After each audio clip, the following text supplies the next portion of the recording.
Okay, so good morning all. Am I audible to all of you guys? Please respond. Am I audible? Yes, sir. Okay, fine. Let's start the class.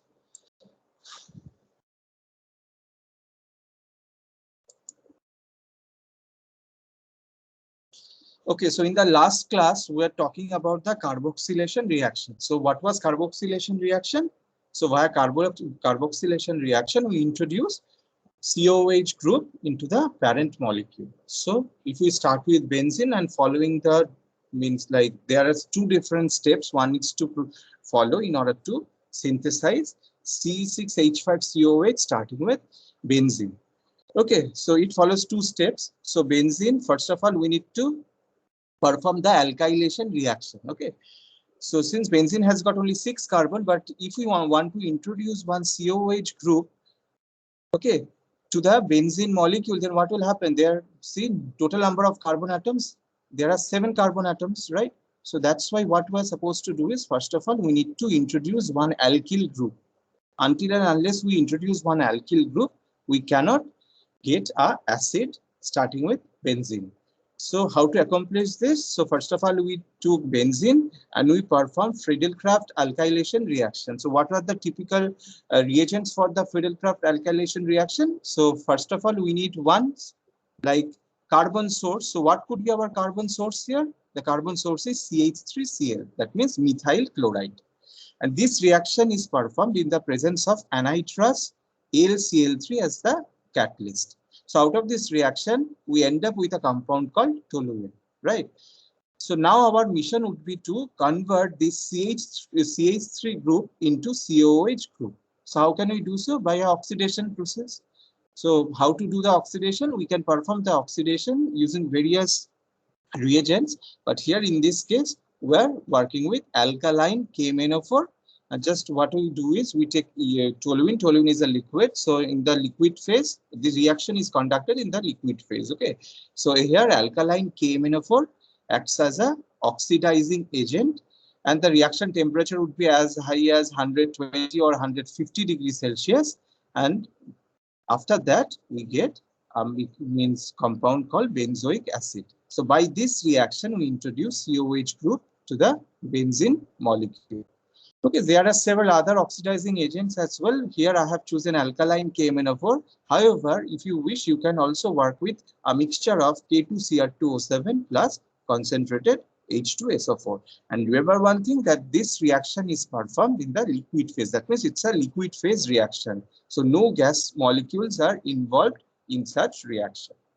Okay, so this was one of the examples of carboxylation reaction. So now coming to another example of carboxylation reaction, again, our objective would be to introduce COH group. Okay, we hardly care about whether the molecule is aromatic or aliphatic. Okay, so if we start with sodium phenoxide, in the last class I already told you what is sodium phenoxide. Sodium phenoxide is basically a sodium salt of phenoxide ion or phenol. Okay, so what is phenol? Phenol is C6H5OH. Why is phenol acidic? Since phenol has got resonance stability. Means how does phenol have the resonance stability? Since it means it decomposes to form C6H5O minus plus H plus. Okay, H plus means acidic nature. C6H5O minus has got resonance stability. So owing to this resonance stability, phenol acts as an acid. Okay, so if we start with a sodium salt of phenol, sodium salt of acetic acid means what? CH3COONA. Similarly, phenol is acidic, so sodium salt of phenol means C6H5O minus Na plus.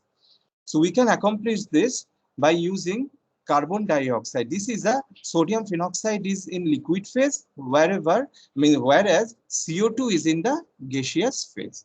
Okay, and the reaction is performed at a very high temperature. So high pressure, very high pressure rather. So it's a high pressure process. And this kind of reactions are being performed in a reactor called power reactor. Okay, so power reactors are such kind of reactors which can withstand at high pressure. Okay, not all the reactors can withstand high pressure, but power reactor is one such, comes under one such category where we can perform the high pressure reactions. So sodium phenoxide plus carbon dioxide interacts with each other, producing sodium salt of acidic acid. Not acidic acid, sorry, benzoic acid. Okay, this is C6H5COO minus Na plus. Okay, so this is a sodium salt of benzoic acid, but our objective is to get COOH. So how can we do it? We can perform this by a method called acid catalyzed hydrolysis process. So this process is called acid catalyzed hydrolysis process. So following this process, we get C6H5COOH starting with C6H5COO minus Na plus. Okay, so this reaction is acid catalyzed hydrolysis reaction. We perform acid catalysis hydrolysis reaction when we have got a sodium salt of some acid, but we want to convert the sodium salt into a corresponding acid. Okay, so this method is called the acid catalyzed hydrolysis method. Okay, so these are the two examples of the carboxylation reaction. So remember that via carboxylation reaction, we introduce COOH group into the parent molecule.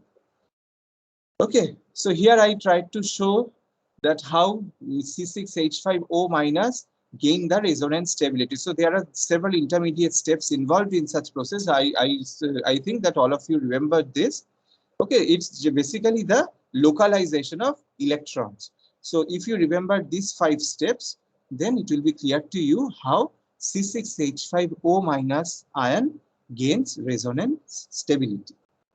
Okay, so this is the sodium salt of like phenoxide, means sodium salt of phenol, that means the sodium phenoxide ion. So we perform this kind of reactions in the organic chemical manufacturing industries. Okay, so benzoic acid has got end applications. Okay, so that's why in the organic chemical manufacturing industries, we make use of these reactions like the carboxylation reaction. Okay, so next coming to the dehydration reaction. This is also a very important reaction. Can anybody tell me what is dehydration reaction? With an example? Yes. What is dehydration reaction? What is that? So basically removal of water. Yeah, it's the removal of water. So take one example and explain.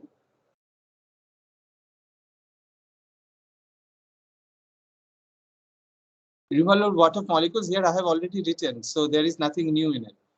Okay, so take one example and show me how the dehydration reaction takes place.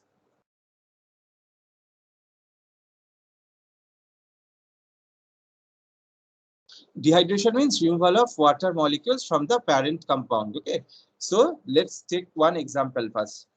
So suppose we are handling an acid. So what is the name of this acid? I have already told you the name of this acid in the previous class.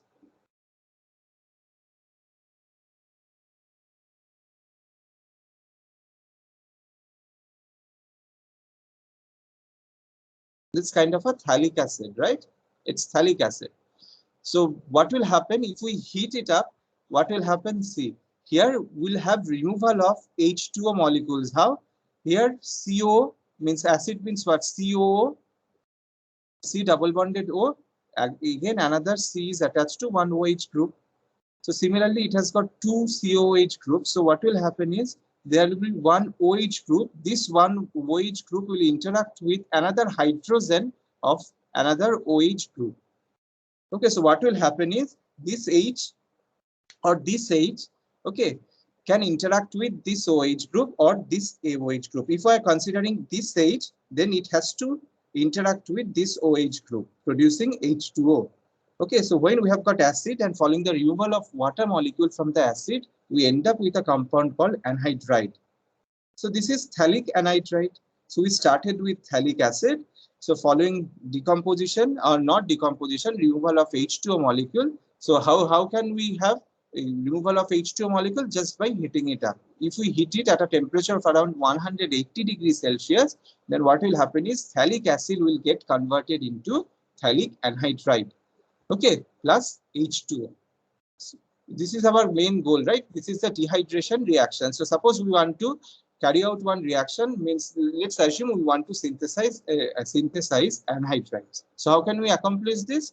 Just we take the acid and we heat it up. This acid should be organic acid. Remember this thing. Okay, so we take the acid and we heat it up and we get anhydrides, and side by side we have got the removal of H2O molecules. Okay, so this is basically the dehydration reaction for acid. If we start with an alcohol, then what will be the scenario? Can anybody tell me? Let's assume we have started with acid. Dehydration means removal of H2O molecule from the parent molecule, right?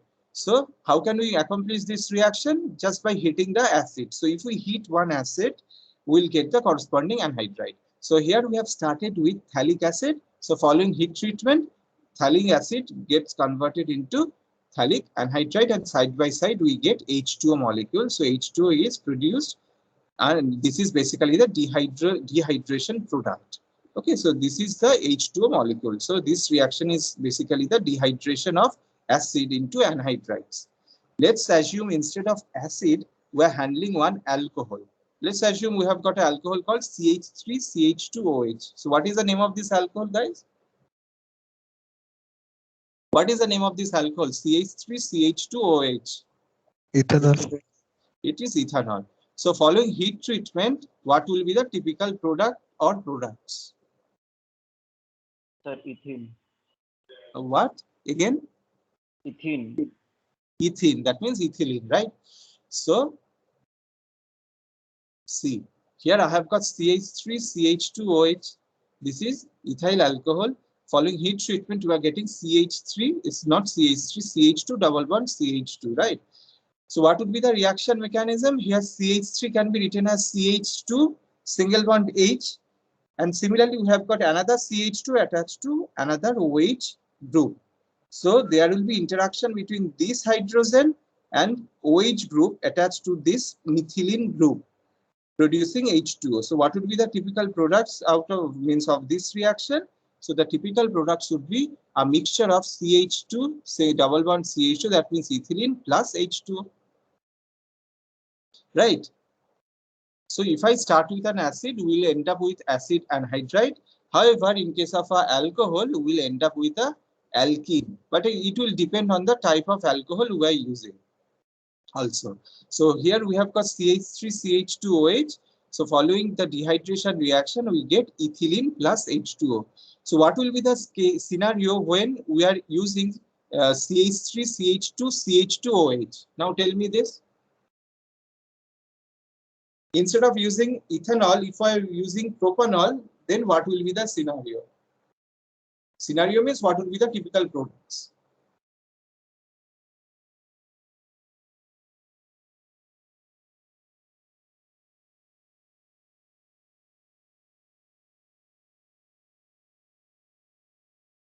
Will there be a single product or a means two different products or three different products will be formed? If we are starting with CH3CH2CH2OH, okay, so following dehydration reaction, what would be our typical products? Will there be only single product? Okay, means two different products or three different products?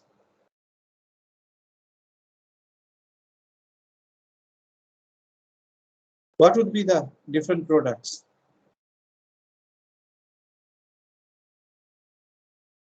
The scenario will be even more complicated if we use butanol instead of using a propanol. For ethyl alcohol means ethanol, we are getting CH2 double bond CH2. So what would be the scenario if we are using CH3CH2CH2OH instead of CH3CH2OH? That means if we are using ethyl propanol, then what would be our typical products? However, the means product distribution will be even more complicated if we are using butanol, that means CH3, CH2, CH2, another CH2OH instead of using CH3, CH2, CH2OH. So what would be our typical products? You need to means tell me the answer. You need to think by yourself what could be our typical products. Yes. Okay, so I'll ask this question later. Okay, I'll remember this. So meanwhile, you start working on. Okay, so these two reactions were considered to be the dehydration reaction. So means where we make use of this kind of reactions. So we make use of this kind of reactions in the organic chemicals manufacturing industry. See here acid anhydrides, and this is means ethene. Okay, so in the organic chemicals, these are all organic compounds. So in the organic chemical manufacturing industries, we make use of this kind of reactions. So next, coming to a very important reaction, that is the oxidation reaction. Okay, so we'll discuss this oxidation reaction in the context of organic chemicals. Okay, so what would be the starting material here? Here, if we start with an alcohol, then following oxidation, first of all, it will produce either alcohol, not alcohol, sorry, aldehyde or ketone, but that will depend on the type of alcohol we are using. Suppose we are using a means like normal alcohol like CH3CH2OH, then we'll be ending up with an aldehyde. However, instead of using that, if we are using CH3CHOH against CH3, then the product will be different. So then the product would be a ketone. Okay, that means it will depend on the arrangement of the OH functional group in the alcohol molecule. Okay, so if we are using a normal alcohol like CH3CH2OH, then we'll end up with an aldehyde. So what would be the corresponding aldehyde? If we start with CH3CH2OH, it will be acetaldehyde, right? CH3CHO. But if we are using CH3, CHOH, CH3, then our product would be a ketone. Then we will no longer obtain any aldehyde following this oxidation reaction. So what would be our typical product in such case? So our typical product would be acetone, CH3CO, C double bonded O, another CH3, right? So aldehyde or ketone, these are the intermediate compounds of the oxidation reaction. So what could be our final product? Our final product would be acid. Okay, so we'll start with an alcohol. Following oxidation, first of all, we'll obtain either an alcohol, aldehyde, or a ketone. Okay, but production of aldehyde or ketone will be based on the arrangement of the OH functional group in the carbon chain. Okay, and this is the intermediate product. Like if we have got a normal alcohol, then we'll end up with an aldehyde, and if we are using an iso alcohol, then we'll end up with a ketone. Okay, and these are the intermediate products of this oxidation reaction. So this further oxidizes to produce an acid. So how can we do the oxidation? There is a very famous reactor, there is a very famous mixture to carry out such oxidation process. So what is that mixture? This mixture is called the chromic acid rather. So K2Cr2O7 plus concentrated H2SO4. So this mixture we use, that means potassium permanganate plus concentrated H2SO4. This mixture we will be using in order to oxidize alcohol into aldehyde or ketone, and that further oxidizes in the presence of the same oxidizing agent to form acid. Similarly, if we are handling acid and we want to get alcohol, then what will be the scenario? Then we will start with an acid and we'll first conduct the reduction operation. So reduction operation will produce aldehyde or ketone, and that further reduction of aldehyde or ketone will produce an alcohol. So along right hand side, we are having oxidation. Along left hand side, we have got the reduction. So alcohol following oxidation produces aldehyde or ketone, and aldehyde or ketone further oxidizes to produce acid. And what would be our oxidizing agent here? Our oxidizing agent would be here K2Cr2O7 plus concentrated H2SO4. Let's assume I have got an acid. I have got an acid, so I'll want to convert this acid into alcohol. So how would I do this? I would perform the reduction operation. Okay, so titanium tetrachloride acts as a very good reducing agent in such case. So we'll be using a mixture of aluminum plus titanium tetrachloride, TiCl4. Okay, so it's a mixture of Al plus TiCl4. So we'll use this mixture in order to convert acid into, first of all, acid into aldehyde or ketone, and further will means perform the reduction operation with the help of same reducing agent to produce alcohol from aldehyde or ketone. Okay, so now let's take one example. Let's assume we are starting with a compound called ethanol, CH3 CH2OH, right? So this is the chemical formula of ethanol. So following oxidation with K2Cr2O7 plus concentrated H2SO4, it will produce, first of all, it will produce acetaldehyde. Okay, since in ethanol we have got 2 carbon, see in the acetaldehyde also we have got 2 carbon atoms. Okay, so since we have in the parent molecule we have got 2 carbon atoms, so whatever acids we will be obtaining out of this oxidation reaction would also have the similar number of carbon atoms. Okay, so in case of acetaldehyde, so acetaldehyde will oxidize to produce acetic acid. So what would be the chemical formula of acetic acid? Acetic acid is CH3COOH. Okay, so CH3COOH. Okay, so if we have got, instead of acetaldehyde, we have got propanol. Okay, so we had ethanol first of all. So following oxidation, first of all, we got acetaldehyde, and acetaldehyde further oxidizes to produce acetic acid. But what will happen if we have got CH3CH2CH2OH? This is propanol, right? So following oxidation, this will produce first of all, it will produce CH3CH2CHO. Okay, so this is propanaldehyde. Okay, why propanaldehyde? Since it has got 3 carbon atoms. So this is propanaldehyde. So propanaldehyde further oxidizes to produce propanoic acid. So what is the chemical formula of propanoic acid? It is CH3CH2COOH. Okay, so this is the propanoic acid. Now this was the normal alcohol, but now from normal alcohol, if you have got iso compound, so how would the scenario change? So here we have got CH3CHOH CH3. So this is the isopropanol or 2-propanal or 2-propanol rather. Propanal would be for CHO groups. Okay, so 2-propanols. Let's assume we have got 2-propanol. So first of all, the oxidation reaction will take place. So following oxidation, we will get a compound called acetone. So what would be the chemical formula of acetone? Acetone is CH3 C double bonded O CH3. So further, acetone further oxidizes to produce a mixture of CH3COH plus HCOOH. That means we can have a mixture of acetic acid and formic acid, or we can get CH3CH2COOH. Okay, so this is the propanoic acid. Okay, so that will depend, means whatever products, final products will be obtaining, that will completely dependent on the location of the OH functional group. Okay, so if OH functional group is attached to the 1 carbon atom, then we will have aldehyde. All the time we will get aldehyde, and following oxidation we will get the corresponding acid.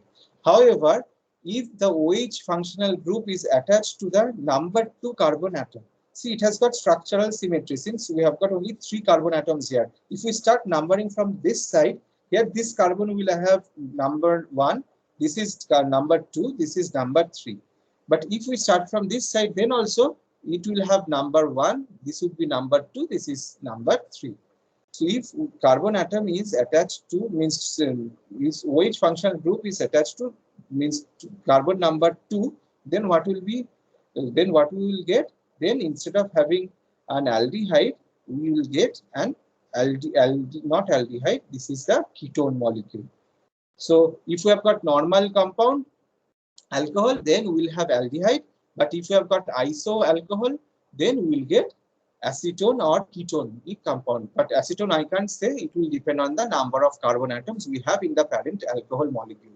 Okay, so when we have got acetone, then acetone will further oxidizes to produce either a mixture of CH3COH plus HCOOH, that means a mixture of acetic acid plus formic acid, or it will produce CH3CH2COOH. That means, what is the name of this compound? This is propanoic acid.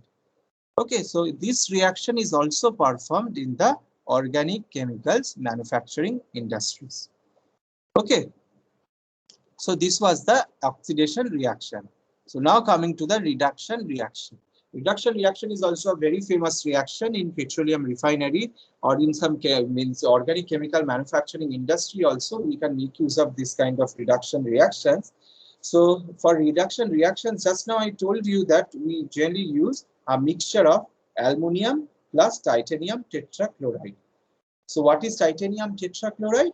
Titanium tetrachloride is basically a mixture of titanium and four chlorine atoms. So TiCl4 plus aluminum we have, right?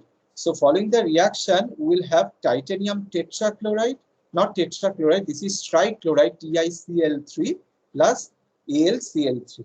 So this is aluminum chloride and this is titanium trichloride. Okay.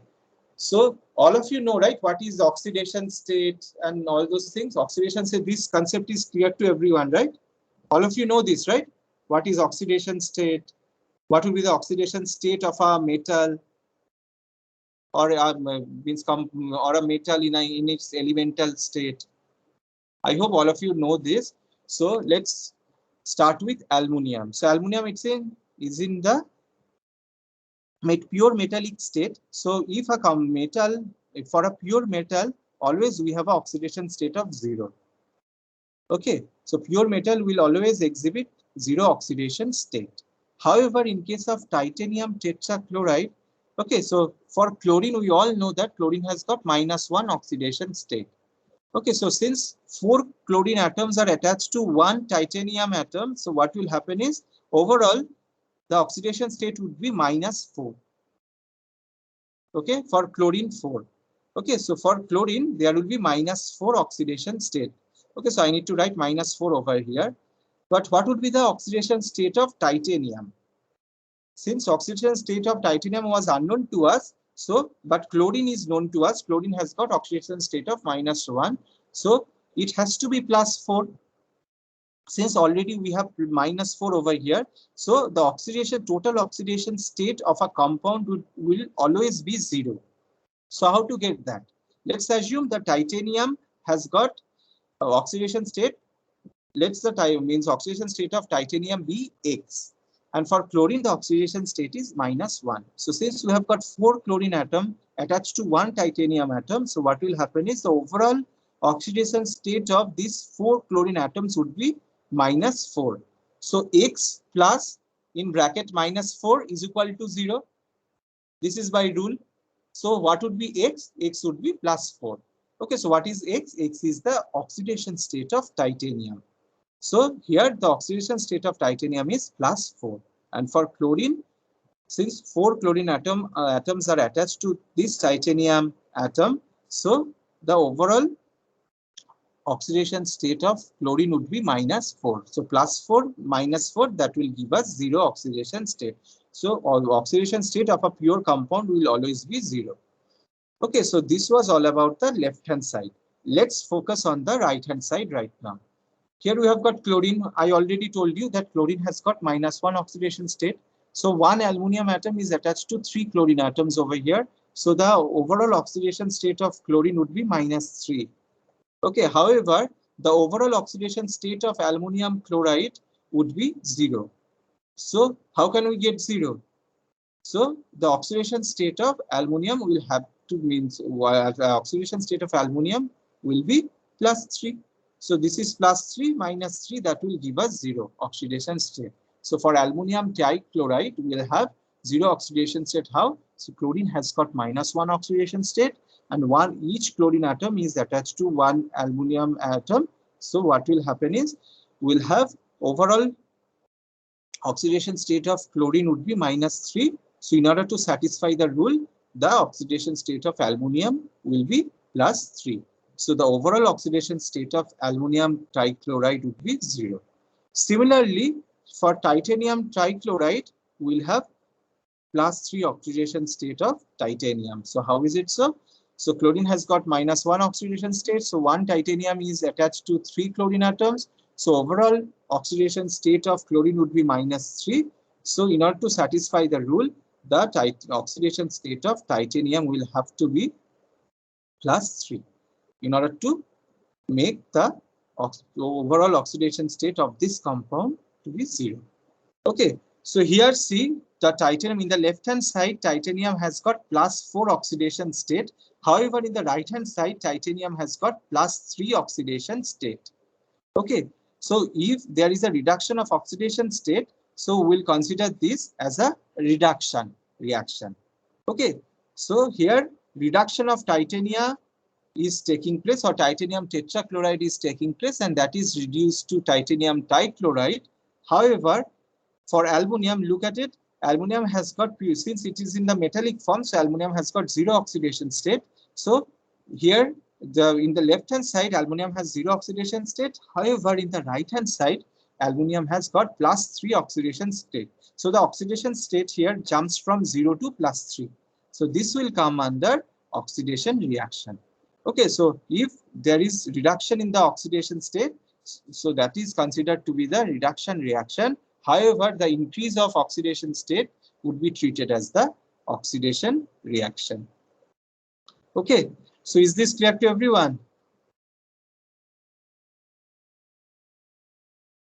Is it clear to everyone? Like titanium? Yes, okay, then it's fine. So titanium tetrachloride +4. In titanium trichloride, we have got +3. So +4 to +3 we are getting. So this is basically the reduction of titanium. However, in case of aluminum, what will happen is aluminum has got 0 oxidation state in the left hand side, but in the right hand side, following the reduction reaction, we are ending up with aluminum trichloride. So it has got +3 oxidation state. So here the oxidation state jumps from 0 to +3. So this would be treated as oxidation reaction. Okay, so this reaction is called the reduction reaction, and reduction reaction is very famous in the organic chemical manufacturing industries and also in the petroleum refinery industries. Okay, so always remember this. So next, coming to the hydrogenation reaction. Hydrogenation reaction is also very common in the petroleum refineries. When I'll talk about the catalytic reforming, okay, hydrotreating these reactions, or catalytic means hydrocracking reactions, then I will talk about the hydrogenation reaction. Hydrogenation reaction is very famous in the petroleum refineries. So let's assume I have got an alkene. I have got an alkene. So following hydrogenation, we'll get alkane. We all know this, right? Here R and R prime are basically the alkyl functional groups. Like R and R prime could be CH3. Okay, it cannot be a hydrogen atom. However, it could be CH3, C2H5, C3H7, okay, C4H9, and so on. Okay, R and R prime can be same or they can be different also. Okay, so R is basically alkyl group. R prime is also an alkyl group. However, R and R prime can either be same or they can be different also. Okay, so what could be the, can anybody tell me what is the famous catalyst for the hydrogenation reaction? What is the famous catalyst? There's a very, although there are several means catalysts for the hydrogenation reaction, but there is one famous catalyst that is universally accepted famous catalyst. So what is the name of that catalyst?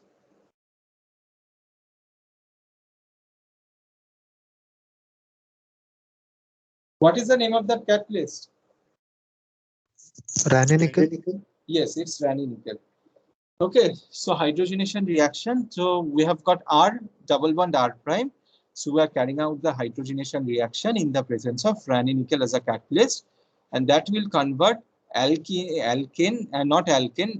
into an alkene into a alkane. So RH single bond R prime H. This is a alkane. However, we started with alkene. So let's take one example. This was a generic equation. So now let's take one example. So let's assume I'm starting with ethylene. So see, what is the chemical formula of ethylene?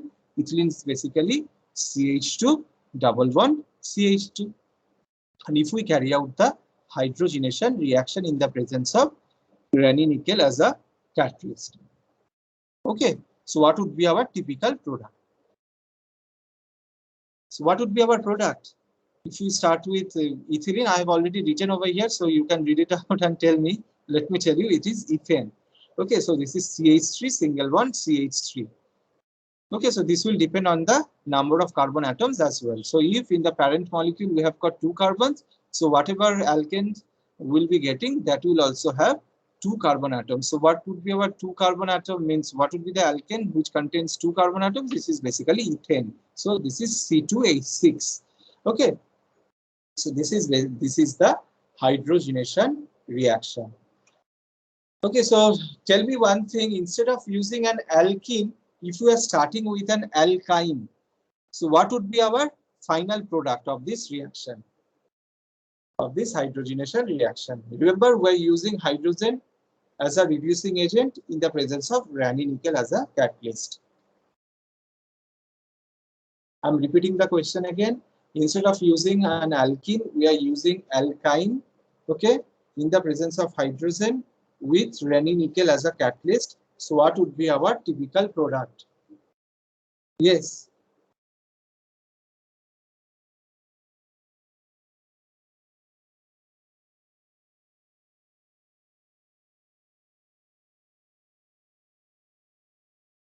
What would be our typical product?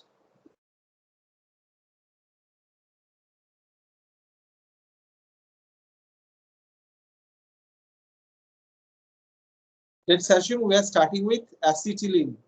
Okay, this is the simplest alkyne one can think of.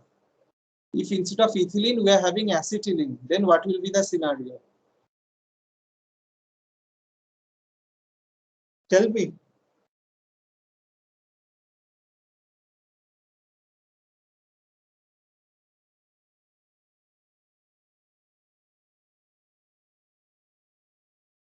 Ethane Sir, will be ethane.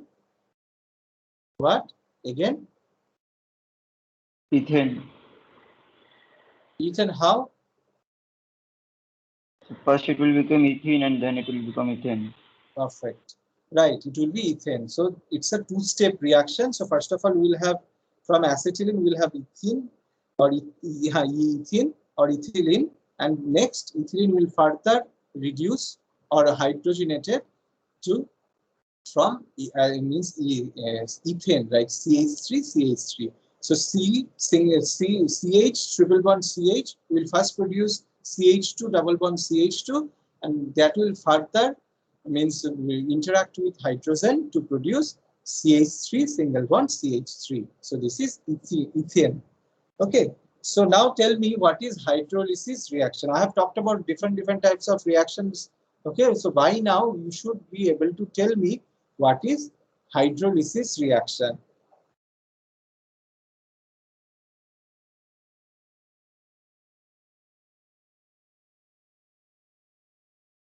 What is hydrolysis reaction?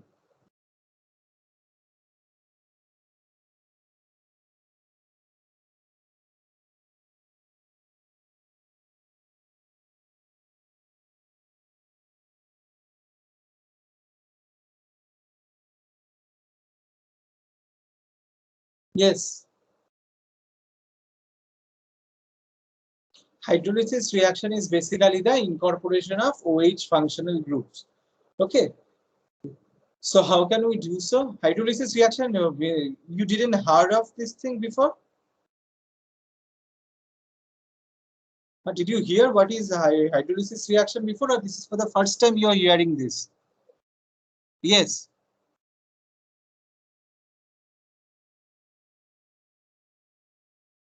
Hydrolysis reaction is basically the incorporation of OH functional groups. So how can we do so? As the name suggests, hydrolysis means we'll use H2O molecule as a reagent or reactant. So H2O molecule will act as one of the reactants here. Okay, so let's assume we have got ethylene oxide. Okay, so ethylene oxide, what is the chemical formula of ethylene oxide? CH2 single bond CH2, and both the carbon atoms are attached to one oxygen atom by a single bond. Okay, so this is ethylene oxide. So can anybody tell me how can one synthesize ethylene oxide?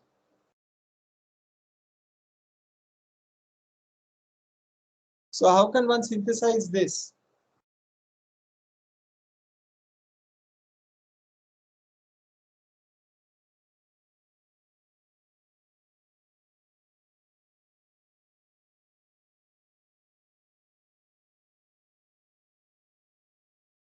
Yeah, think of it and tell me the answer now.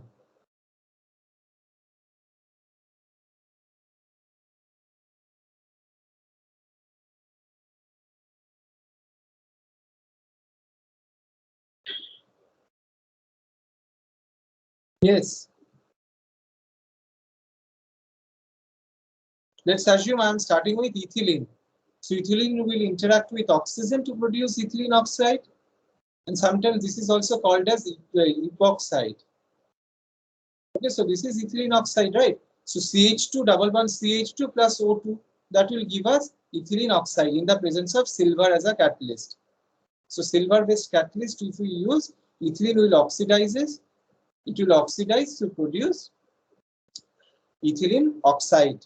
Okay, so let's assume we are starting with ethylene oxide and H2O, means we'll have H2O since the reaction is called a hydrolysis reaction. So what will happen is breakage of one of the C single bond O bond will take place. Okay, so the breakage can be initiated from this side or that side. Okay, it's up to you. So breakage of one carbon oxygen bond will take place, and H2O can also be written as H single bond OH, right? So this OH, okay, will go and hit this carbon if the breakage of this bond is taking place from this side. Okay, so this OH will interact with this carbon. Okay, so this OH group, or in other words, this OH group will get attached to this carbon atom. And what will happen to this hydrogen atom? So this hydrogen atom will bind to this oxygen. Since oxygen cannot have a single bond, oxygen always will have double bond, right? So first of all, we have got ethylene oxide. So ethylene oxide can be written as CH2 single bond CH2. So one carbon is attached to this oxygen via a single bond. Similarly, this carbon is attached to this oxygen via a single bond.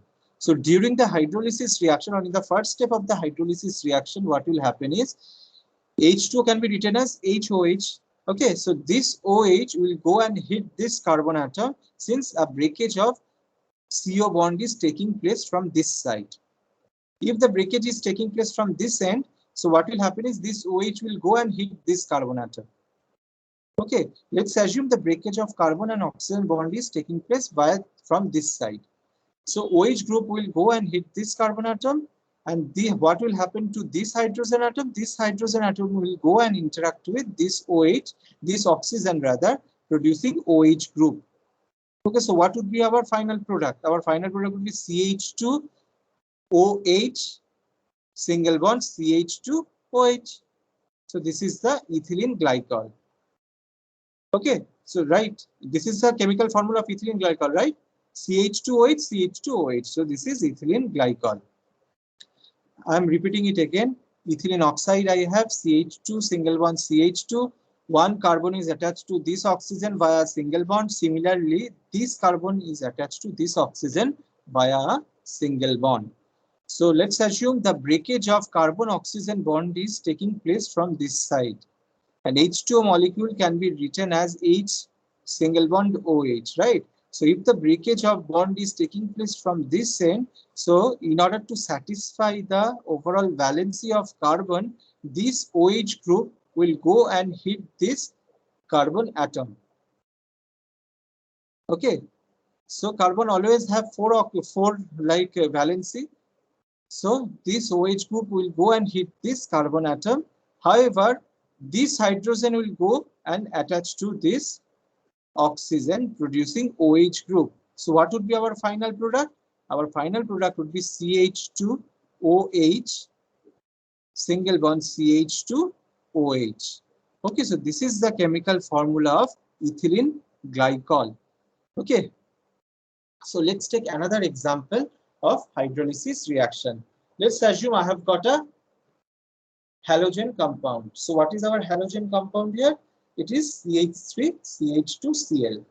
So this is, what is the name of this compound? CH3CH2Cl. These are the easiest questions I am asking you.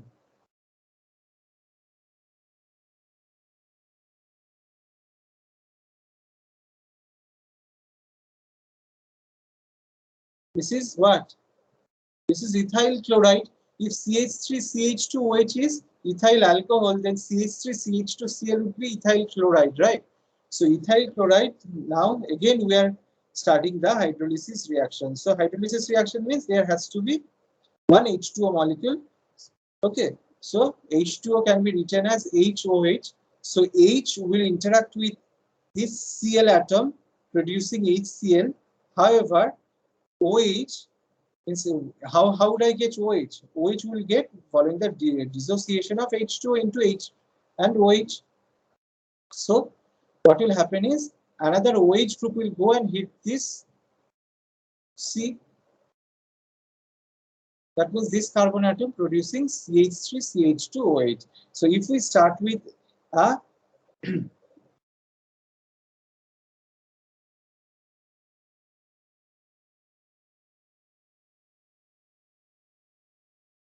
so this would be our typical product. Okay, so I'm repeating again, CH3CH2Cl. So Cl will interact with HOH. So H means hydrogen of OH group, hydrogen attached to the OH group producing HCl, plus OH will go and interact with this carbon atom producing CH3CH2OH. Okay, so this is ethyl alcohol plus HCl will be formed. Okay, so the next reaction is the dehydrogenation reaction. Okay, dehydrogenation reaction I have already talked about while telling you about talking about the catalytic reforming operation. In the reforming operation, one of the reactions I considered was paraffin dehydrocyclization reaction. So there I talked about the dehydrogenation reaction. So let me repeat it again. So during dehydrogenation reaction, what happens is the removal of hydrogen will take place from the parent molecule. So if our parent molecule has got hydrogen, so following dehydrogenation reaction, there will be shortage of hydrogen in the parent molecule. So what would be the fate of the parent molecule? I'll talk about this later. So this is, first of all, let's talk about this. Okay, so this is carbon, carbon, carbon. So how many carbon atoms are there? This is 1, 2, 3, 4, 5, 6, 7. So this is a chemical formula of normal heptane. So normal heptane, first of all, it will produce this,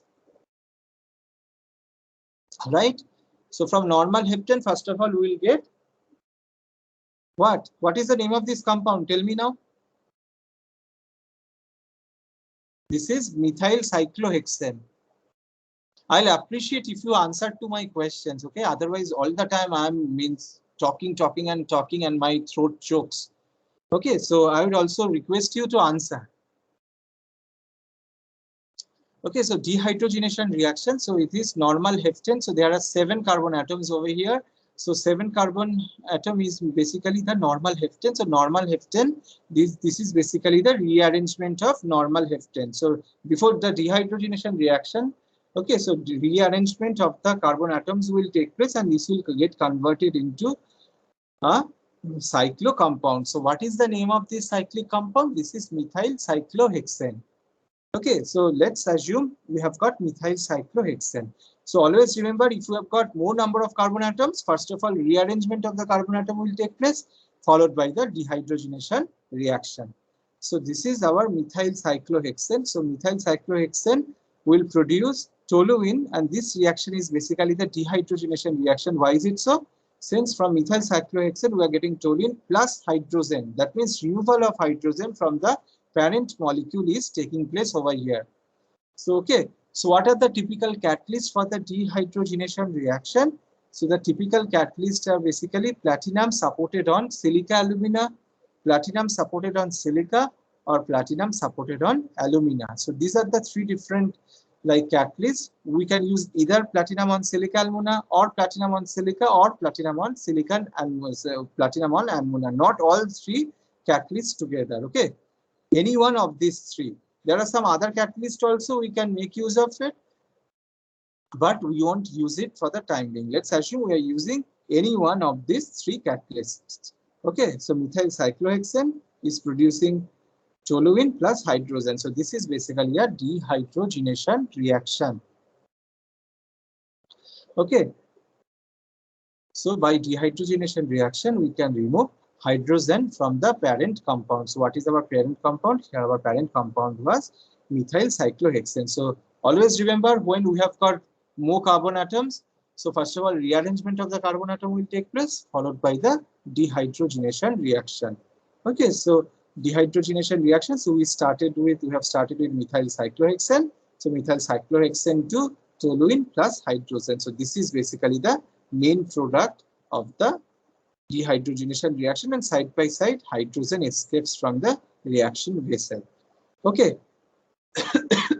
So this is the dehydrogenation reaction. So dehydrogenation reaction is performed in the petroleum refinery. So without asking you this question, let me talk about the sulfonation reaction. So what is sulfonation reaction? Sulfonation reaction is basically the addition of SO3H group. So what is SO3H group? What is that SO3H?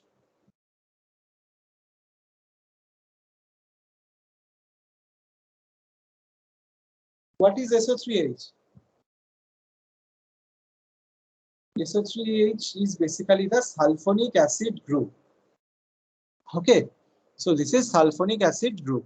So following the sulfonation reaction, we are introducing SO3H groups, okay, in the benzene molecule. So we start with benzene. What are the typical reagents here?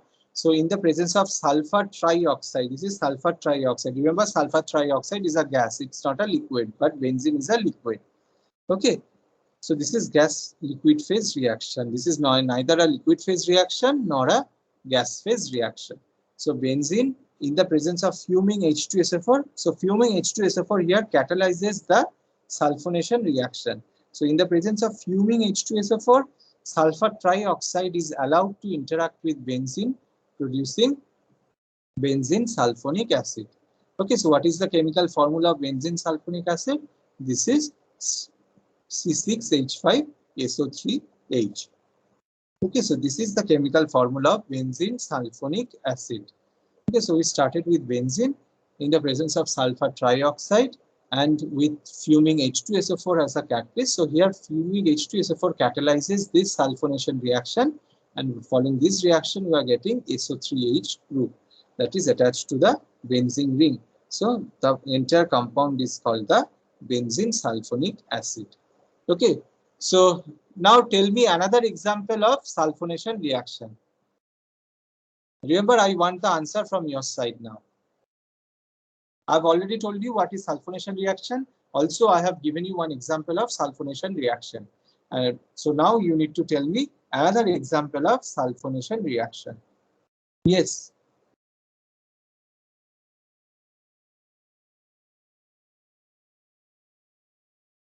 Okay, in the next class, you will tell me this, okay? So the next reaction I'll be talking about is decarboxylation reaction. So decarboxylation means removal of carboxylic acid groups from the parent molecule. In the previous case, I told you the incorporation of carboxylic acid group. So the reaction was carboxylation reaction. But when we have got removal of COH group from a benzene ring, so not only from benzene ring, so from aliphatic compound also. So this reaction is basically called the decarboxylation reaction. But the decarboxylation reaction is very famous for the not organic, for the aromatic compounds. Okay, so how can we accomplish this? So let's assume we are starting with C6H5COOH. So what is the name of this compound? This compound is benzoic acid. So benzoic acid in the presence of a mixture of calcium oxide and NaOH. Let's assume we have got a mixture of calcium oxide and NaOH and we heat it up. Okay, so what would be our typical products here? Here I'll get C6H6. So this is benzene, and also we'll get CO2. Okay, so carbon dioxide will also evolve out of the system. So what would be the typical products of the decarboxylation reactions? So the typical products would be C6H6 plus CO2. Okay. So what would be our reagent here? What is the reagent here? So reagent is nothing but a mixture of calcium oxide and NaOH. So we'll carry out this reaction in the presence of a mixture of calcium oxide and NaOH and we need to heat it up at a temperature of around 200 to 250 degrees Celsius. Okay, if we do so, then we'll get benzene. Benzoic acid is also in the liquid form, but benzoic acid can also be obtained in the form of a powder, white powder. Okay, so benzoic acid we have.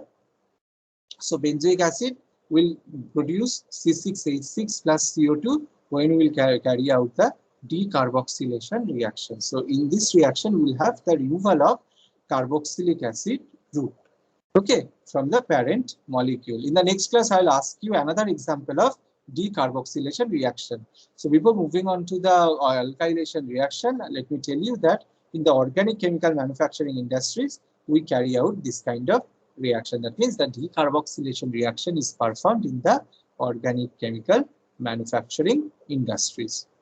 Okay.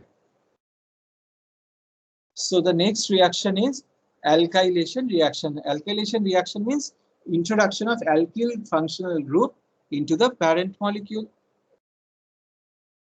So what is the famous reaction? There is one famous reaction. I've already spoken about this reaction. So this reaction is the alkylation reaction, and the reaction is Friedel-Crafts alkylation reaction. So in this case, we'll start with benzene as our starting material. So benzene in the presence of methyl chloride, okay, and anhydrous AlCl3 as a catalyst produces toluene. Let's assume instead of methyl chloride, we are using ethyl chloride. Okay, so like CH3, CH2, Cl. Then what would be our product? Alkylation product. So alkylation reaction product would be CH2, CH3, C6H5. So C6H5, CH2, CH3. So this is ethyl benzene. Okay, so instead of getting the alkyl means methyl benzene, we will achieve ethyl benzene if we start with benzene and C2H5Cl instead of CH3Cl with aluminum means anhydrous aluminum chloride as a catalyst. So this is a very famous reaction, and this reaction is called the Friedel-Crafts alkylation reaction. I've already spoken about this reaction before. Okay, so this reaction is also performed in the organic chemical manufacturing industries. Okay, so the next reaction I'll talk about is the carboxylation, or not carboxylation. This is carboxylation reaction I have already talked about. This is carbonylation reaction. This is not X, okay, this is N. So carbonylation, carbonylation reaction. So by carbonylation reaction, we introduce carbonyl group. Carbonyl group means C double bond O group is called the carbonyl group, right? We all know this. So now we need to incorporate this carbonyl group into a parent molecule. Okay, so how can we do so? By a reaction called this. So let's assume we have got methanol like CH3OH. So this is methyl alcohol, right? So methyl alcohol at high pressure reacts with carbon monoxide. This is not cobalt, okay? This is carbon monoxide. So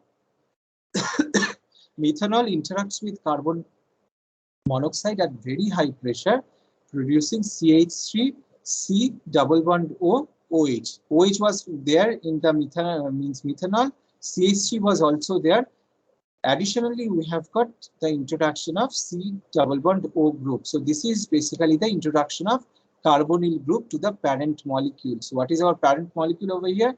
The parent molecule is methanol. So methanol, and again we have got introduction of CO group. So this is basically the acetic anhydride. By this reaction, we always increase the overall carbon number. See, we started with one carbon member, but in the final molecule or in the product, we have got two carbon. Okay, so by this, we introduce more carbon atoms into the parent molecule. Okay, so this reaction is basically called the carbonylation reaction, and by this reaction, we introduce carbonyl group to the parent molecule. So CH3OH plus carbon monoxide at very high pressure interacts with each other, producing acetic acid. So this reaction is acetic acid. So for acetic acid manufacturing also in various industries, we make use of this process. At very high process, methanol interacts with carbon monoxide, but there are several precautions one must take while handling carbon monoxide. Okay, carbon monoxide is very harmful. Means even 0.1% of carbon monoxide, okay, comes in contact with our blood, then it will produce carboxyhemoglobin compound. We all know, right? Carboxyhemoglobin is produced when carbon monoxide comes in contact with human blood. Okay, so carboxyhemoglobin is a very dangerous compound, so people also die. Okay, owing to this reaction. So while handling carbon monoxide, one needs to be highly cautious. Okay, so there are several safety precautions are taken while handling carbon monoxide. So carbon monoxide will interact with methanol at a very high pressure to produce acetic acid. In the industry, acetic acid manufacturing is performed using this reaction. Okay. See, this is by single step we can introduce another additional carbon atom to this parent molecule.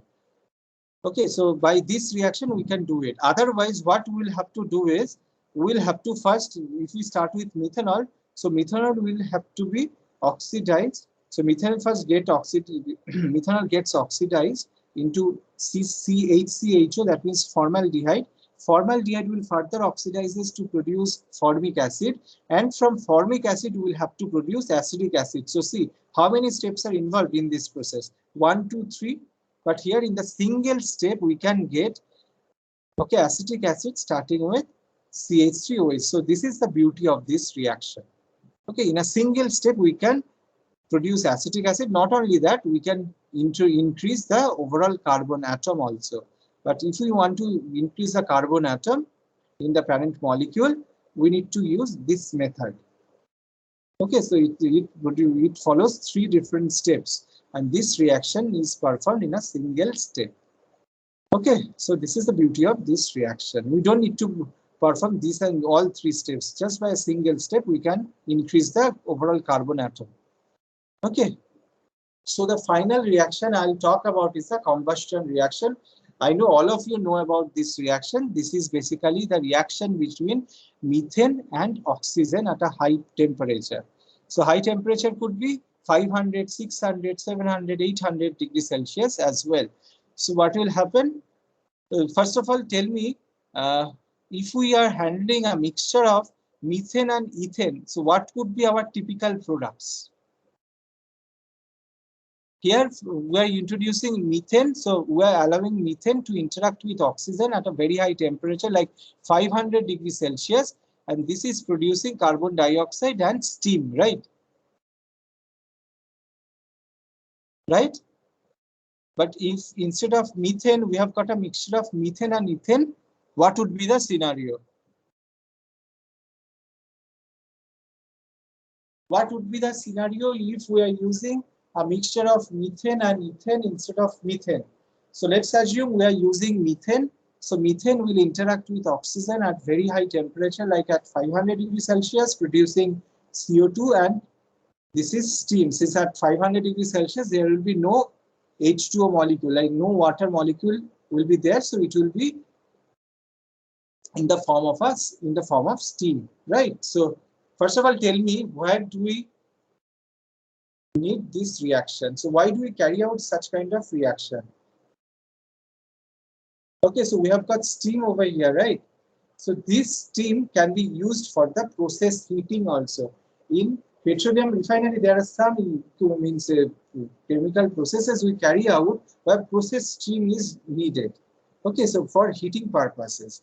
So that's why we carry out this kind of reaction. So combustion reaction we carry out and we get process steam. Okay, so this steam is introduced for the heating purposes. Okay, so there we make use of this steam. So this is basically the combustion reaction. So now coming to the same question again, if we have got a mixture of methane and ethane following oxidation or the combustion, what would be our typical products?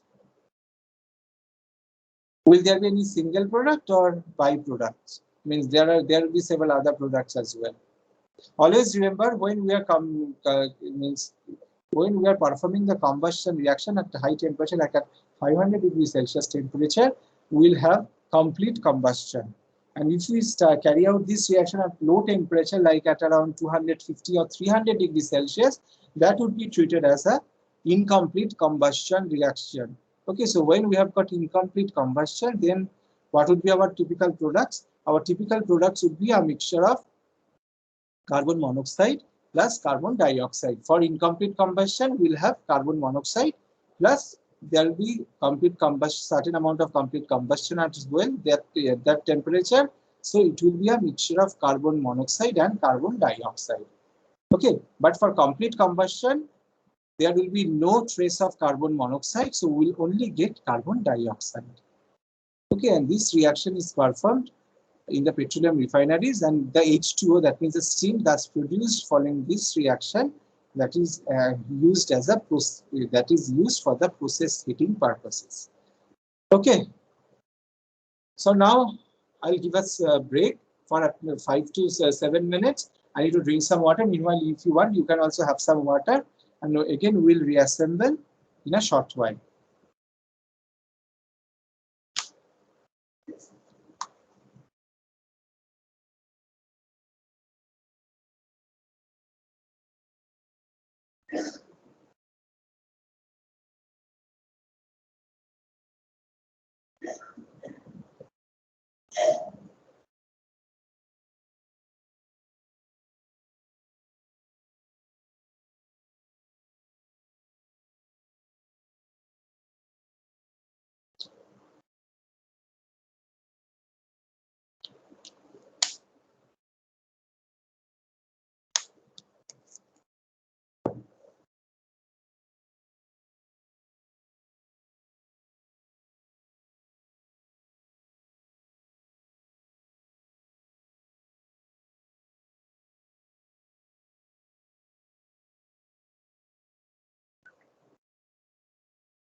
Okay, so now I'll talk about very important chapter. What is okay? So now I'll talk about catalyst and its deactivation. So in this catalyst part, I'll mainly talk about the supported catalyst. Okay, so as I previously mentioned that supported catalyst has got two units. So one is active metals and another one is support. Okay, so hopefully by now all of you remember that what could be our typical support materials. So support could be either carbonaceous or non-carbonaceous. Okay, so when we are talking about the non-carbonaceous support materials, so the support could be silica, SiO2. It could be alumina also, Al2O3. It can be silica alumina also, SiO2 Al2O3. Okay, it can be zeolite, molecular sieve, because these are some of the inorganic support materials. So what is active metal? Active metals are basically deposited on the surface of the support materials. Okay, so now coming to the carbonaceous supported materials. So carbonaceous supports could be CNTs. CNTs means carbon nanotubes. It can be activated carbon fibers also. Carbon can be also in the form of fibers. Graphene, okay, graphitic carbon nitrides, okay, graphene oxide. So these all come under the carbonaceous support. Okay, so car support can be of two types. One is non-carbonaceous support, another one is carbonaceous support. So under non-carbonaceous support, we have got silica, alumina, silica alumina, zeolite, and molecular sieve. However, in case of carbonaceous supported materials, we have got CNTs, activated carbon fibers also, graphene, graphitic carbon nitrides, and graphene oxides. Okay, so now moving on. So let's talk about the dispersion. So what is dispersion? Always remember one thing, that dispersion is applicable to these active metals. Okay, so dispersion is basically the fraction of active metals deposited on the surface of the support material. That I already told you, right? So we have got support materials. On the surface of the support materials, we have got dispersion of active metals. This is the word I used to tell means several times, okay, in the last classes. So today I'll give you a proper definition of dispersion. So this term dispersion is applicable to only the active metals. So the fraction of the active metals deposited on the surface of a support material. Okay, so this is the proper definition of the dispersion. Means fraction is a very important word over here. So always you need to remember the fraction of the active metals. Okay, dispersion of active metals on a surface of a support material can be determined by various techniques. So hydrogen chemisorption is one of them. I'll talk about those things later. Okay, so hydrogen chemisorption is one of them. So by this method, we can get the fraction of active metals that is deposited on the surface of a support material. Okay, so now I'll talk about the synthesis of a composite catalyst. Composite means we have got active metal plus the support. Okay, so now talking about the synthesis of a composite catalyst. So composite catalyst means it's comprised of active metal part plus the support part. So let's talk about the synthesis of support. Okay, so we'll have to talk about the synthesis of active metals, also the synthesis of support materials. So what are the support materials? I have already told you. Let's talk about the inorganic support materials like silica, silica alumina, zeolite. So these supports are already available in the market. So you can buy these support materials from various companies like Sigma Aldrich, okay, Mark, Alpha SR, Loba Chemi. There are several other companies as well. From that companies, you can procure the support materials. However, the main problem of the support material that we procure from a company is that the support material is not 100% or 99.99% pure. So purity is the major challenge over here. Okay, if the support material is impure, we cannot use the support material again. Okay, I told you previously also, right? So if the support material is impure, so there is every possibility that we'll have a catalyst deactivation issue. Okay, so in order to avoid that, what we're supposed to do is we're supposed to purify the support material, okay, before using it. So how to purify the support material? So support material can be purified by mixing it with it follows several steps. Okay, so follow all the steps. So first of all, so we take certain amount of support and we mix it with H2O in such a manner so that a paste is formed. Okay, so H2O shouldn't be that much. Okay, so it shouldn't be in the liquid state. So support and H2O will be mixed in such a manner so that the final product would be a paste. Okay, so we have got a paste, so we mix them thoroughly.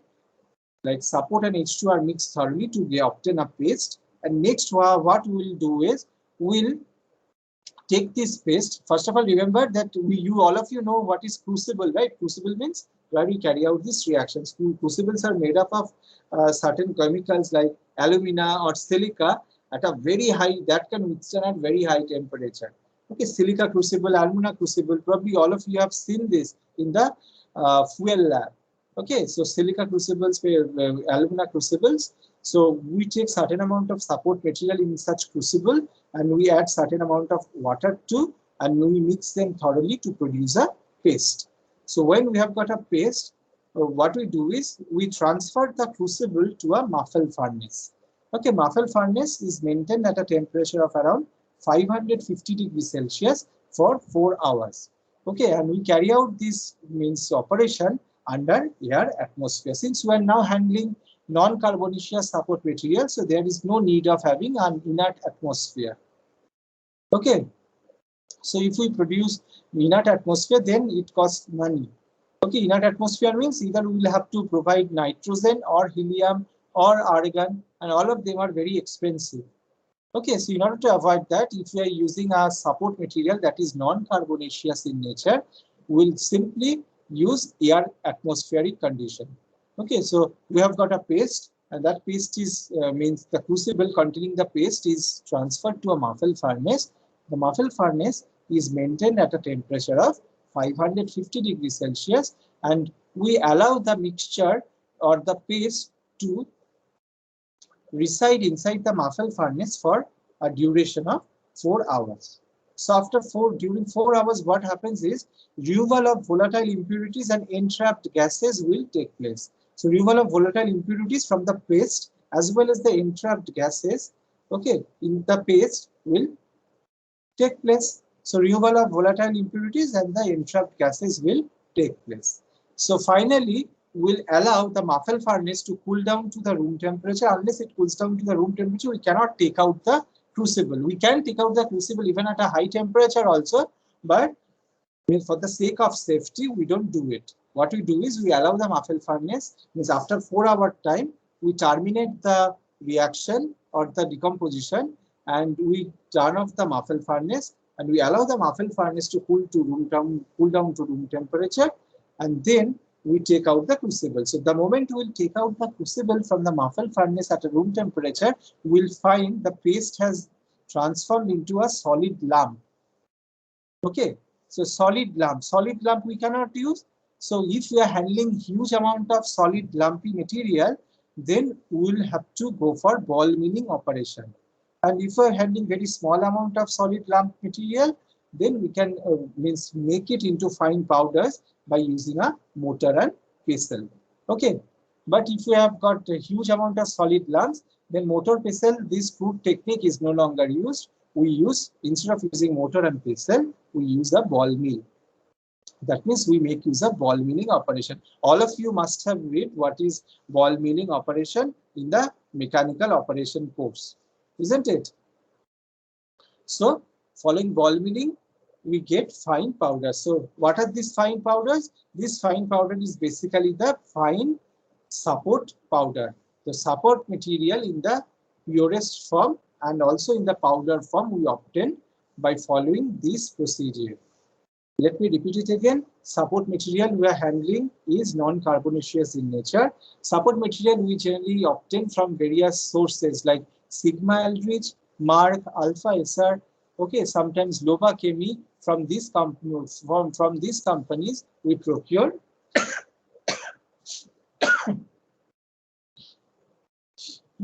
this, excuse me, we procure this support material.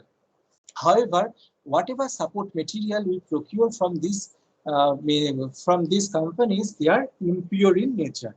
If it is impure in nature, we cannot use it, since if it is impure and if we carry out not carry out, first of all, let's talk about the catalyst. So if we prepare a catalyst with this impure support material, then what will happen is the catalyst deactivation will occur, and which we don't want. So in order to avoid that, what we do is, we first of all, we convert these impure support materials into a pure material. Okay, so let's assume we are using alumina, which is impure. So our objective would be to purify the alumina support material. So how to purify this support material? First of all, we take a crucible, okay, and inside that crucible we put certain amount of the support material. Let's assume we are putting 1 gram of support material inside the crucible, and after that, in a dropwise manner, we add certain amount of H2O into it, and we mix them thoroughly. So following the mixing, what will happen is a paste will be formed. So now what to do with this paste? What we do is we allow, or we'll transfer this crucible containing the paste into a muffle furnace. And the muffle furnace is operated at a temperature of around 550 degrees Celsius, and the operation is continued for a period of 4 hours in the presence of an air atmosphere. So why do we need to use air atmosphere? Yes, why not the inert atmosphere? If we wish, we can use inert atmosphere as well, but since our material or the support is non-carbonaceous in nature, so there will be no burn off of any support material. Okay, so there is no need of providing an inert atmosphere for the reaction, or for the decomposition, or for the removal of volatile and matters and impurity, means entrapped gases. So we'll carry out this reaction in the air atmosphere inside a muffle furnace at 550 degree for 4 hours. So during this process, what will happen is there will be removal of volatile impurities and entrapped gases. Okay, so what will happen is, after that, after 4 hours, we will terminate this decomposition, and what we will do is we will allow the muffle furnace to cool down to room temperature. Okay, so the moment the muffle furnace cools down to the room temperature, we will take out the crucible. Okay, and we'll take out the crucible, and we'll see that inside the crucible there is solid lump. Lumpy materials you can observe inside the crucible. But if it is solid lump, we cannot use it as a support material for a catalyst preparation. Okay, so what we need to do is, we need to first of all change it into solid lump into the fine powdery material. So how can we convert this? If we are handling huge amount of solid lumpy material, then ball milling operation will be performed. We already know what is ball milling operation. Okay, so I'm not going into that. So ball milling operation will be performed, but if we are using very less amount of solid material, let's assume I'm handling 1 gram of support material, and the solid lump will also be around 0.9 gram or 0.8 gram, since there is removal of volatile impurities and entrapped gases. That's why we have got marginal reduction in the weight of the solid material, right? So now if we are handling around 0.9 gram of material, then ordinary motor pestle can work. However, if we are using like 100 gram, 200 gram like that, then we don't use motor pestle, since it will be time consuming affair. So in order to avoid, in order to save time, we will go for a ball milling operation. So following ball milling operation, these solid lumpy materials will get converted into fine powders. So finally, we ended up with support material in its purest form, and also in the powdery form, or also in the powder form. Okay, so fine powder of support material we have obtained by following these procedures. Okay, remember these things very carefully. In the exam, I will ask you questions from here. Okay, so what would be our next step? So I am done with the preparation of the support in its purest form.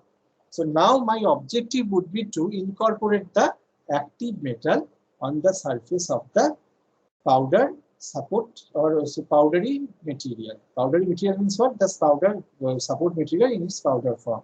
Okay, so what we will do is we will carry out the impregnation method. What is impregnation method? This method is sometimes called as incipient wetness impregnation method. In this method, let's assume I have got a silica support. Okay, and I need to incorporate nickel as an active metal on the surface of the silica powder. How can we do so? We can do this by a method called incipient wetness impregnation method, or sometimes more commonly called as impregnation method. So in this method, what we will do is we'll have to incorporate nickel. So how can we incorporate nickel? So we need to take one precursor salt of nickel. So what could be the typical precursor salt? For precursor salt of nickel means nickel nitrate, nickel sulfate, nickel carbonate. Those are considered to be the precursor salt for nickel. That means these are the sources of nickel.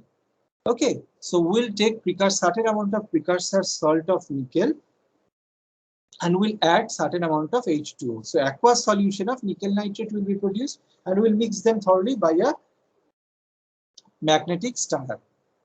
Okay, so all of you know, right, what is magnetic stirrer? So a stirrer means hot plate. Magnetic stirrer means sometimes if we need, we can heat the mixture as well. But here in this case, we don't need any heating. So we'll just need to mix H2O and nickel nitrate together. So we can do it by using a magnet also. Okay, so the magnet rotates, and after, if we allow the mixture to settle down for around 30 minutes or so, if we continue the stirring operation for around 30 minutes, then we can get a uniform and homogeneous solution of nickel nitrate. Okay, so this is aqueous nickel nitrate solution since we are mixing nickel nitrate with H2O. Okay, so now I will take 1 gram of the support material what I have prepared already. So first step would be to incorporate nickel nitrate on the surface of the support material. Okay, so how can we do so? So we have got nickel aqueous solution of nickel nitrate. So we'll add certain amount of nickel nitrate aqueous solution of nickel nitrate in a dropwise manner to the support material. Let's assume I have taken 1 gram of support material and we have got around 10 ml of nickel nitrate solution, aqueous nickel nitrate solution. So 10 ml nickel nitrate solution I will add to the 1 gram of the support material in a dropwise fashion. So in a dropwise manner, if we allow this, and after that we'll mix them thoroughly. So what will happen is this nickel nitrate salt will get transferred onto the surface of the support material. Okay, so now we have got nickel nitrate on a support material. But my objective would be to get or obtain nickel on support material. So how can we do so? So we have to do certain work in order to convert nickel nitrate into corresponding nickel. That means nickel nitrate has got +2 oxidation state. So from +2 to 0 oxidation state, we will have to arrive. So how can we do so? We can use a combination of 2 different methods. So the first method is called the calcination operation. I've already spoken about calcination reaction. So calcination reaction is known to you by now. So in the air atmosphere, okay, in a muffle furnace, I'll carry out the calcination reaction at 500 degrees Celsius for 4 hours. So following calcination, what will happen? Nickel nitrate we have started with. So nickel nitrate will decompose into the nickel oxides and nitrogen dioxide and oxygen will evolve out of the system, right? So we have got nickel oxide on a support material. Okay, so again, we'll have to convert this into a powder form. So how can we convert them into a powder form? So they will be transformed into powder form by ball milling operation. Okay, so remember, now I have got nickel oxide on support. Previously, I started with nickel nitrate on support. Following calcination reaction, I ended up with nickel oxide on a suitable support. Now my objective would be to reduce this nickel oxide into nickel okay, to produce nickel on a support. Got it? So how can we do so? Again, we will make use of reduction operation. So reduction operation will perform in the presence of hydrogen atmosphere.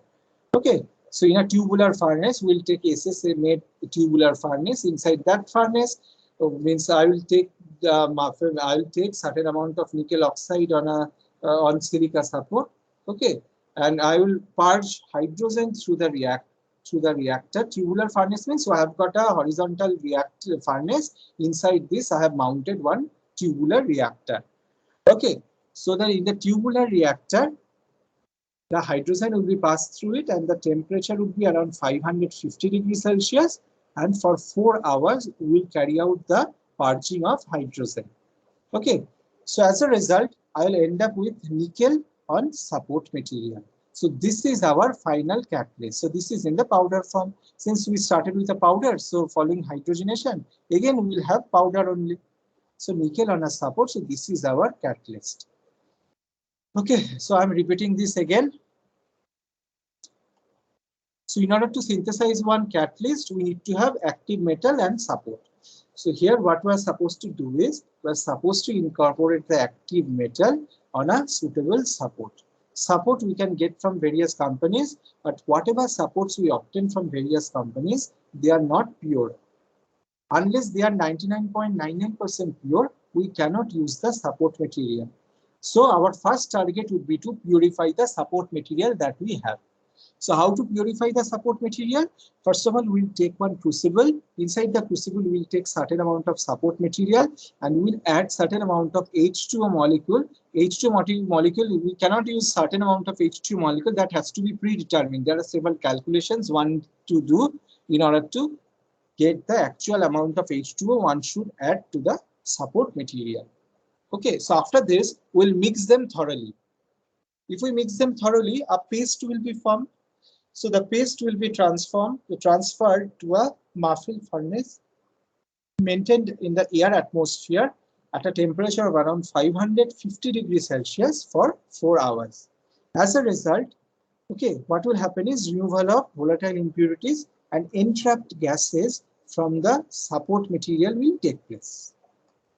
And finally, after 4 hours, we'll allow the muffled furnace to cool down to room temperature. And the moment it cools down to the room temperature, we'll take out the crucible. And if we look at the crucible, we'll see that the solid lumpy materials are there inside the crucible. So now our target would be to transform or convert these solid lumpy materials into powder form. So how can we do so? If we are handling means huge amount of solid lumps, we can go for the ball milling operation. Else we will use motor pestle just to means grind it. Okay, grind the solid lump into a powder. Okay, so finally we end up with the fine powders. So fine powder, what is our fine powder here? So this fine powder is nothing but the support material, and this support material is in its purest form. Okay, so our next target, so what would be our next target? Our next target would be to incorporate a metal, active metal on a surface of a support material. So the combination of active metal plus support will give us the supported catalyst. Remember this. So let's assume I'm planning to incorporate nickel metal on silica support. Since nickel on silica can also be used for the catalytic reforming operation. I told you while teaching you about the catalytic reforming, right? So this can be accomplished by a method called incipient wetness impregnation method. So in this method, if we want to incorporate nickel, so what could be our typical precursor salt? Precursor salt means source of nickel. So what could be our typical source of nickel? So it could be either nickel nitrate hexahydrate, nickel sulfate, or nickel carbonate. Nickel acetate also sometimes people use, but nickel nitrate is the most common one. Okay, so now first of all, I will take certain amount of nickel nitrate and I will add H2O and I will allow them to mix thoroughly in a magnetic stirrer for around 30 minutes or so to get a homogeneous dispersion of nickel nitrate in the aqueous medium. Okay, so now I have got nickel nitrate aqueous solution. Next step, what would be our next step? In the next step, I will take 1 gram of support material. This is our basis. So I have got 1 gram of the support material, and now I will add the nickel aqueous solution of nickel nitrate to it by a dropwise fashion. Okay, so by a dropwise manner, I am adding this. So as a result, what will happen is nickel nitrate will transfer to the surface of the support material. So as soon as I am done with the addition of nickel nitrate, I will mix them thoroughly, okay, by a glass rod. So what will happen is nickel nitrate will be uniformly dispersed over the surface of a support material, right? But our objective would be to obtain nickel on support material. So nickel on support would be our main catalyst, right? So nickel nitrate on support is not our catalyst. This is one of the intermediate steps that we follow to produce the final catalyst material. So now I will have to make use of 2 different steps. So what are the 2 different steps I need to make use of? The first step is the calcination operation. By now, all of you know what is calcination operation. So here, since I don't have any carbonaceous support, so I will make use of a oxygen atmosphere. Okay, oxygen atmosphere means in the presence of air, will carry out the calcination reaction in a Marfell furnace. And this reaction will be performed at temperature around 500 degrees Celsius for 4 hours. So following calcination, what I'll be ending up with is nickel oxides on a suitable support.